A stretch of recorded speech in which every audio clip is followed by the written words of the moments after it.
ಈ ನಡುವೆ ಕೆಲವೇ ಕ್ಷಣಗಳಲ್ಲಿ ರೇವಣ್ಣ ಅವರ ಅರ್ಜಿ ವಿಚಾರಣೆ ನ್ಯಾಯಾಲಯದ ಮುಂದೆ ಬರ್ತಾ ಇದೆ.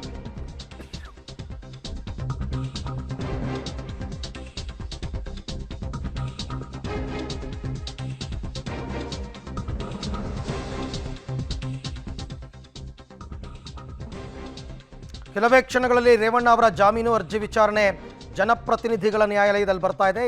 7 ದಿನಗಳ ನ್ಯಾಯಾಂಗ ಬಂಧನದಲ್ಲಿದ್ದಾರೆ ರೇವಣ್ಣ. KR ನಗರ ಠಾಣೆಯಲ್ಲಿ ಒಂದು ಕಿಡ್ನಾಪ್ ಕೇಸ್ ದಾಖಲಾಗಿತ್ತಲ್ಲ, ಆ ಪ್ರಕರಣದಲ್ಲಿ ಜೈಲು ಶಿಕ್ಷೆ. ರೇವಣ್ಣ ಜಾಮೀನಿಗೆ ಈಗಾಗಲೇ ಆಕ್ಷೇಪಣೆಯನ್ನು ಸಲ್ಲಿಸಿದೆ SIT ಪರ ವಾದ ಮಂಡಿಸ್ತಾ ಇದ್ದಾರೆ SPP ಜೈನಾ ಕೊಥಾರಿ ಮತ್ತು ಅಶೋಕ್ ನಾಯಕ್. ಹಾಗೆ ರೇವಣ್ಣ ಪರ ವಾದ ಮಂಡಿಸೋದಕ್ಕೆ ಹಿರಿಯ ವಕೀಲ CV ನಾಗೇಶ್ ಅವರು ಕೂಡ ಸಜ್ಜಾಗಿದ್ದಾರೆ. ಇವತ್ತು ಗೊತ್ತಾಗುತ್ತೆ ಅವರ ಭವಿಷ್ಯ ಜೈಲ ಬೇಲ ಅನ್ನುವಂಥದ್ದು. ಮತ್ತೊಂದು ಕಡೆ ಹಾಸನದಲ್ಲಿ MP ನಿವಾಸಕ್ಕೆ ಭದ್ರತೆ, ಅದು ಕ್ವೈಟ್ ನ್ಯಾಚುರಲ್. ಒಂದು ಕಡೆ ಅದನ್ನು ಸೀಸ್ ಮಾಡಿದ್ದಾರೆ. ಆ್ಯಕ್ಚುಲಿ ಸೀಸ್ ಮಾಡಿದ್ಮೇಲೆ ಅದಕ್ಕೆ ಭದ್ರತೆಯನ್ನು ಕೊಡಲೇಬೇಕು, ಕೊಟ್ಟಿರ್ತಾರೆ.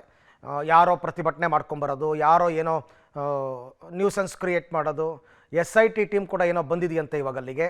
ಸೊ ಹಾಗಾಗಿ ಅಲ್ಲಿ ಪ್ರೊಟೆಕ್ಷನ್ ಸಹಜವಾಗಿ ಜಾಸ್ತಿ ಇದೆ.